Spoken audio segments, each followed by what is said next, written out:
Children, आज मेधा से पाठ 5 अपराजिता आज हम पढ़ेंगे। अपराजिता जिसका अर्थ होता है कभी ना पराजित होने वाला, जो कभी ना पराजित हो। इस पाठ की लेखिका हैं शिवानी। इनके विषय में हम पढ़ लेते हैं। शिवानी जी हिंदी की लोकप्रिय कथा लेखिका हैं। इनका वास्तविक नाम गौरा पंत था। एक्चुअली इनका जो असली नाम है, वास्तविक नाम है, वो है गौरा पंत, लेकिन अपने उपनाम से, दूसरे नाम यानी शिवानी के नाम से ये अपनी हिंदी रचनाएं लिखती थी। इनका जन्म 1923 में राजकोट गुजरात में और शिक्षा शांति निकेतन में हुई थी। संगीत के प्रति विशेष अभिरुचि रखने वाली गौरा को अनेक पुरस्कार प्राप्त हुए, जिनमें पद्मश्री पुरस्कार उनके प्रमुख हैं। इनके प्रसिद्ध कहानी संग्रह हैं विषकन्या, लाल हवेली, पुष्पहार, 4 दिन, अपराधिनी, करिए क्षमा, कृष्णकली, 14 फेरे आदि इनकी प्रसिद्ध रचनाएं हैं। इनकी कहानियों की भाषा साहित्यिक है, परिमार्जित एवं परिष्कृत हिंदी है, यानी शुद्ध हिंदी में ये अक्सर अपनी रचनाएं लिखती हैं, जिसमें संस्कृत शब्दों की बहुलता होती है और ज़्यादातर संस्कृत शब्द उसमें विद्यमान होते हैं।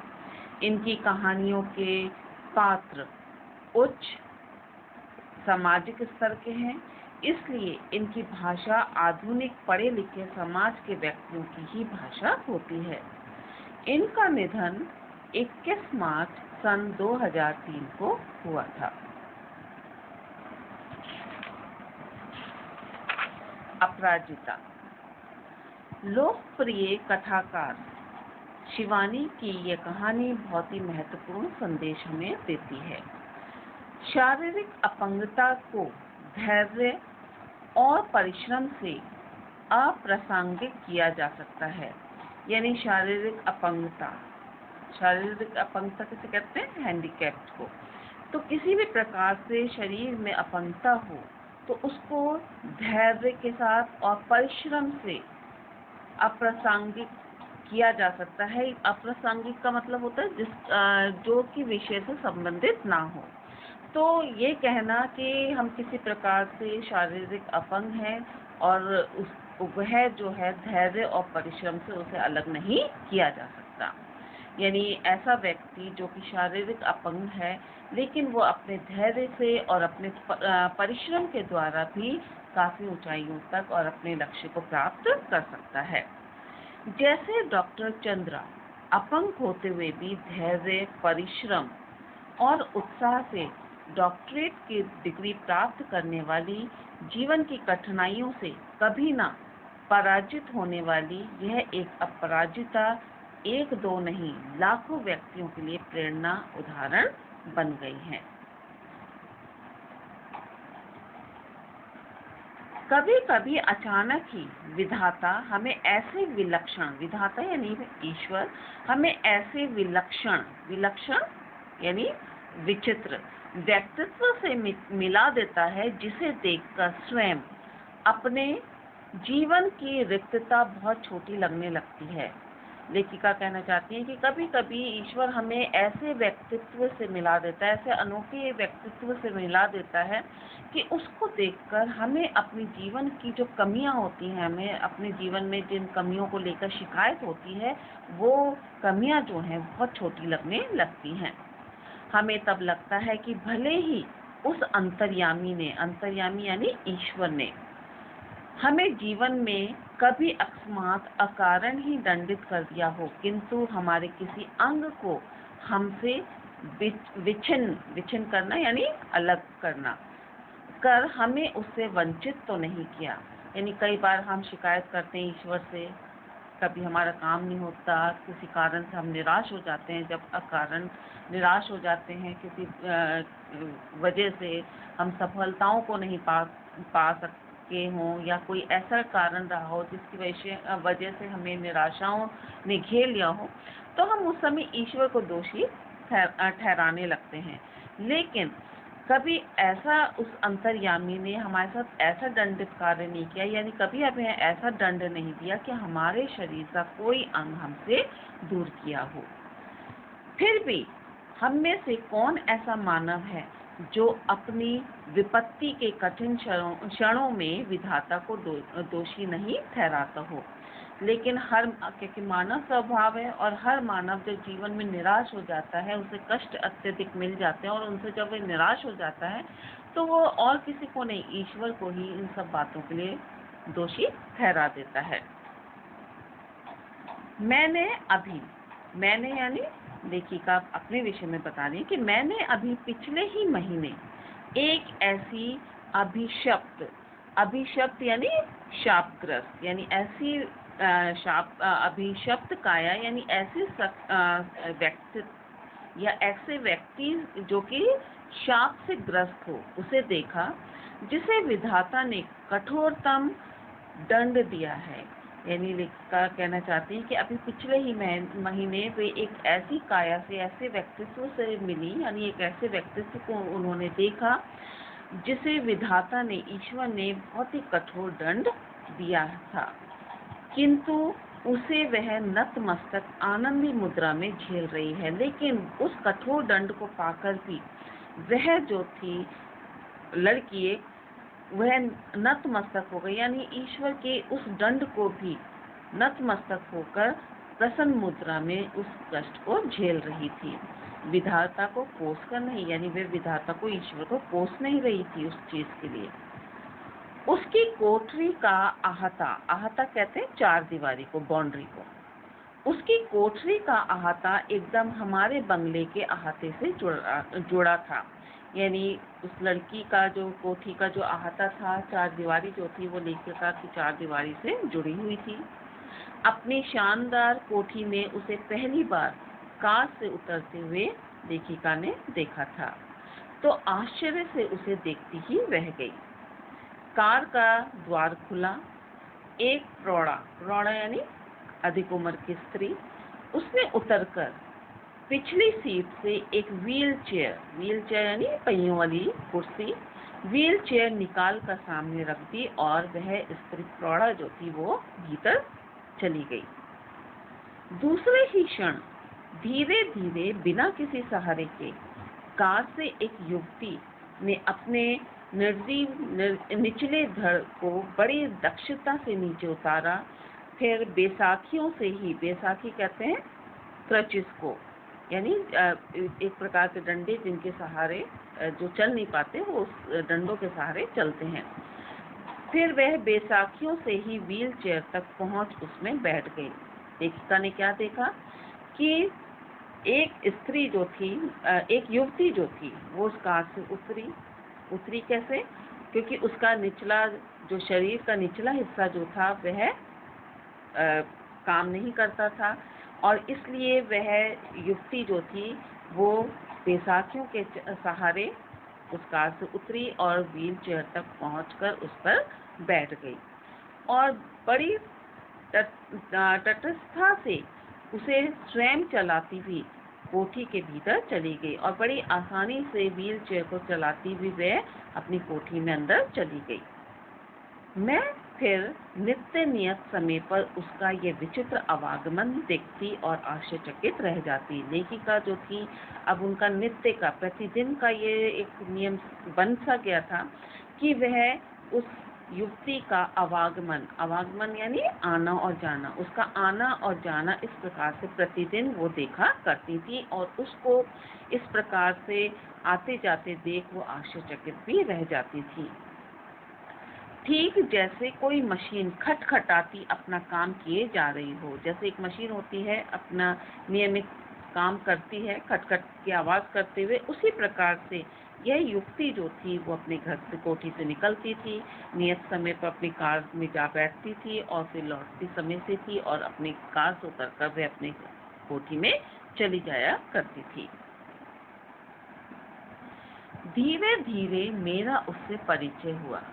धीरे धीरे लेखिका जो थी वो उस युवती से उसकी मुलाकात हुई और उनका आपस में परिचय बढ़ा। कहानी सुनी तो दंग रह गई। जब उस युवती से लेखिका ने उसकी कहानी सुनी तो सुनकर वह स्वयं भी दंग रह गई।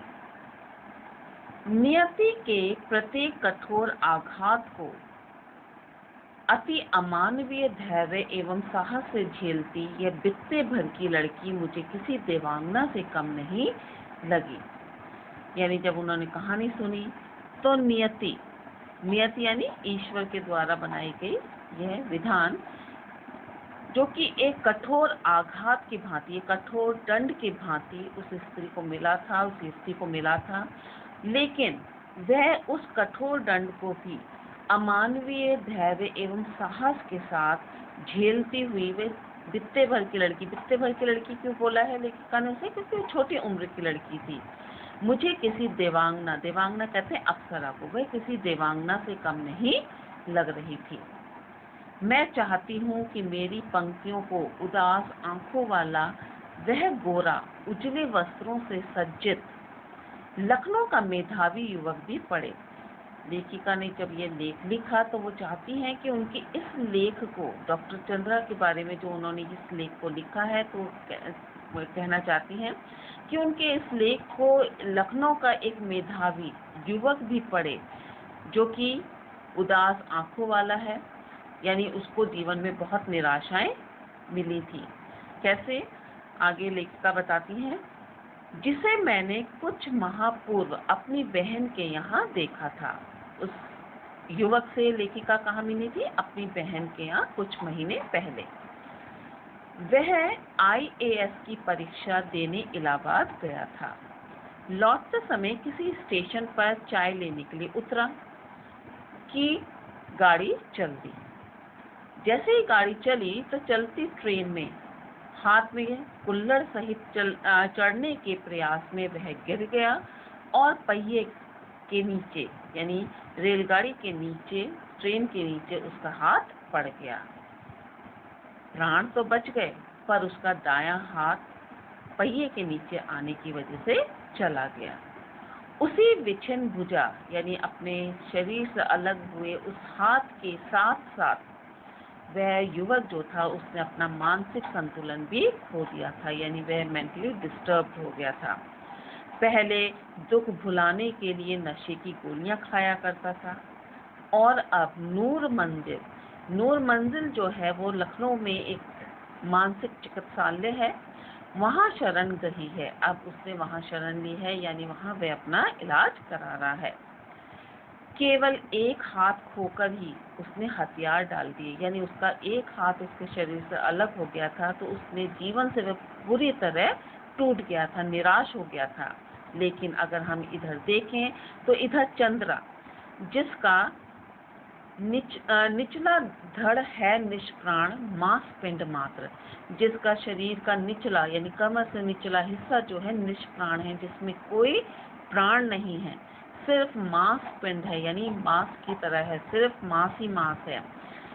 सदा उत्फुल्ल है, वो हमेशा खुश रहती है। चेहरे पर विषाद कहते हैं दुख को, चेहरे पर दुख की रेखा भी नहीं है, यानी उस लड़की डॉक्टर चंद्रा जो हैं उसके चेहरे पर बिल्कुल भी दुख की रेखा दिखाई नहीं देती है। बुद्धिदीप्त आंखें हैं, उनमें अदम्य उत्साह है, प्रतिपल प्रतिक्षण उत्कृष्ट जिजीविषा यानी कुछ पाने की इच्छा, और फिर कैसी कैसी महत्वाकांक्षाएं, यानी उसकी आकांक्षाएं जो हैं, इच्छाएं जो हैं बहुत ऊपर हैं, बहुत ऊंची हैं, जिनको पाने की सदैव वह प्रयास करती रहती है। मैडम, आप लखनऊ जाते ही क्या मुझे ड्रग रिसर्च इंस्टीट्यूट से पूछकर ये बताएंगी कि क्या वहाँ आने पर मेरे विषय माइक्रोबायोलॉजी से संबंधित कुछ सामग्री मिल सकेगी?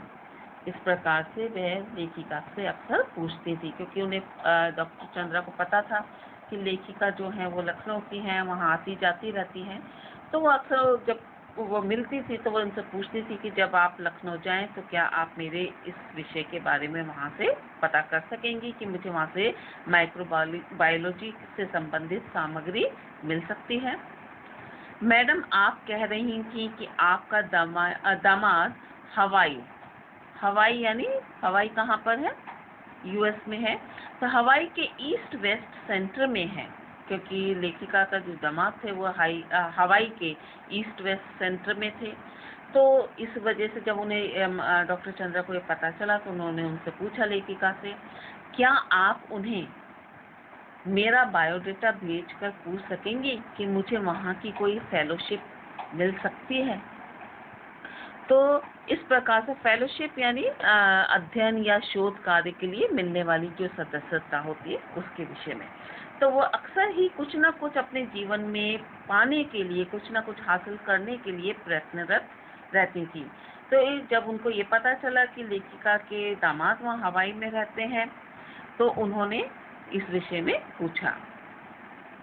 यहाँ कभी सामान्य सी हड्डी टूटने पर या फिर पैर में मोच ही आ जाने पर प्राण ऐसे कंठगत हो जाते हैं जैसे विपत्ति का आकाश ही सिर पर टूट पड़ा हो। कभी हमारी अगर हड्डी टूट जाती है शरीर की, या फिर पैर में मोच ही आ जाती है, अगर मोच आ जाए तो उसी से हमारे प्राण कंठगत हो जाते हैं, यानी हम अपने को बहुत ही असहाय महसूस करने लगते हैं और उसके दर्द से हम बेचैन हो उठते हैं और इस प्रकार से लगता है जैसे कि हमारे ऊपर विपत्तियों का आकाश ही हमारे सिर पर टूट पड़ा हो।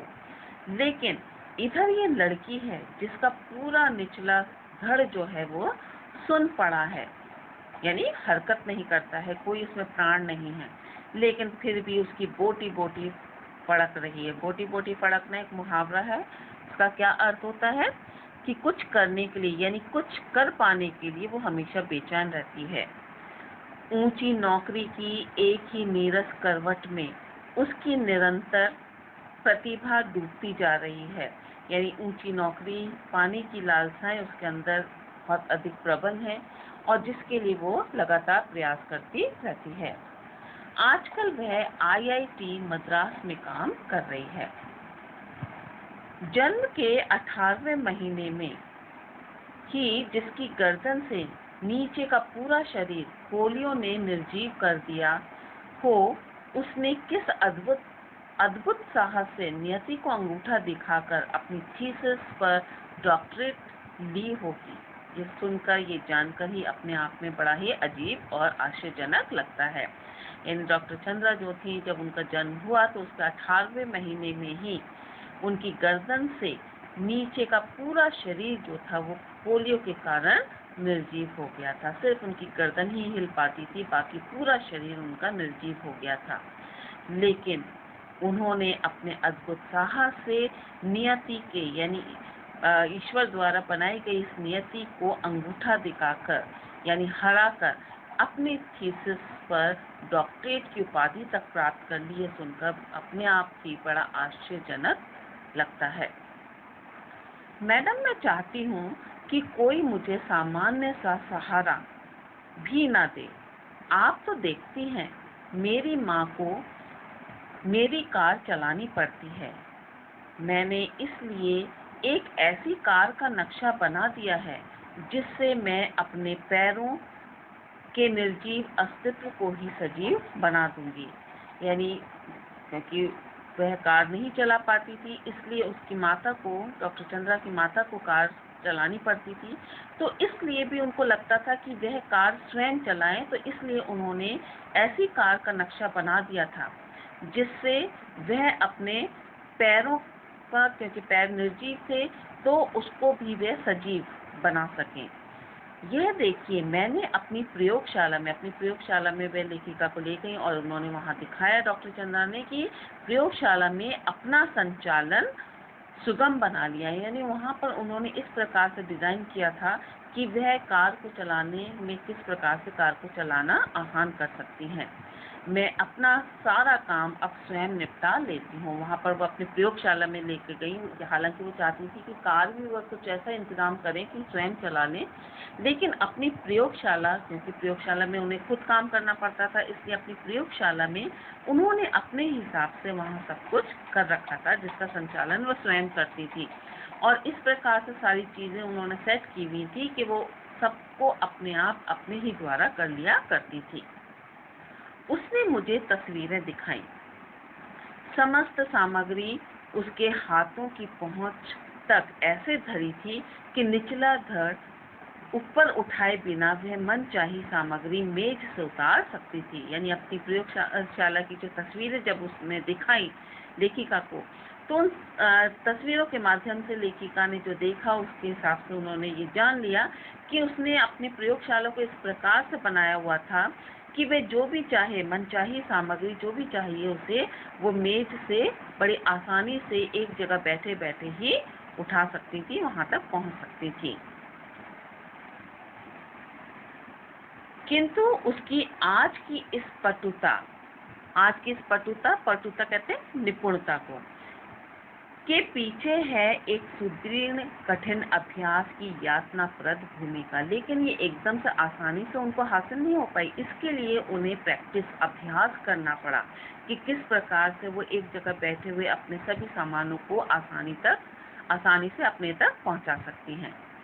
स्वयं डॉक्टर चंद्रा के प्रोफेसर जो थे, उनके शब्दों में ये उन्होंने कहा है, प्रोफेसर ने, उनके शब्दों में लेखिका बताती हैं, हमने आज तक दो व्यक्तियों द्वारा सम्मिलित रूप से, यानी दो व्यक्तियों ने सम्मिलित एक साथ एक रूप में, यानी दो व्यक्तियों ने एक साथ मिलकर नोबेल पुरस्कार पाने के विषय में सुना था। यानी दो व्यक्तियों ने एक साथ मिलकर नोबेल पुरस्कार उनको मिला था। किंतु आज हम शायद पहली बार इस पीएचडी की विषय में कह सकते हैं। पीएचडी जो होता है वो रिसर्च स्कॉलरशिप होती है, इसका रिसर्च होता है जिसमें शोध कार्य किया जाता है, रिसर्च की जाती है। तो उनके जो प्रोफेसर थे वो बताते हैं कि लेकिन शायद पहली बार पीएचडी के विषय में हम कह सकते हैं, या फिर देखा जाए तो यह डॉक्टरेट की संयुक्त रूप से मिलनी चाहिए। यानी ये डॉक्टरेट की जो उपाधि दी जाएगी डॉक्टर चंद्रा को, वो संयुक्त रूप से दो लोगों को मिलनी चाहिए, डॉक्टर चंद्रा और उनकी अद्भुत साहसी जननी यानी उनकी माता श्रीमती टी सुब्रमण्यम को। 25 वर्ष तक इस सहिष्णु महिला ने, सहिष्णु कहते सहनशीलता रखने वाली महिला ने पुत्री के साथ साथ कैसी कठिन साधना की, और इस साधना का सुखद अंत हुआ 1976 में, जब चंद्रा को डॉक्टरेट मिली माइक्रोबायोलॉजी में। अपंग स्त्री पुरुषों में इस विषय में डॉक्टरेट पाने वाली डॉक्टर चंद्रा प्रथम भारतीय हैं। तो डॉक्टरेट की जो उपाधि मिली डॉक्टर चंद्रा को, उसको पाने में उनकी माता, उनकी जननी टी सुब्रमण्यम जो थी, उनका बहुत बड़ा हाथ था, क्योंकि वह एक बहुत ही सहनशील महिला थी जिन्होंने कठिन साधना की और अपनी बेटी के साथ सदा उनके हर कार्य में लगी रही और उनको इस उपाधि को पाने में उनका भरपूर सहयोग दिया था। बच्चों, इसके बाद मैं अपने नेक्स्ट वीडियो में बाकी का चैप्टर एक्सप्लेन करूँगी। Thank you children.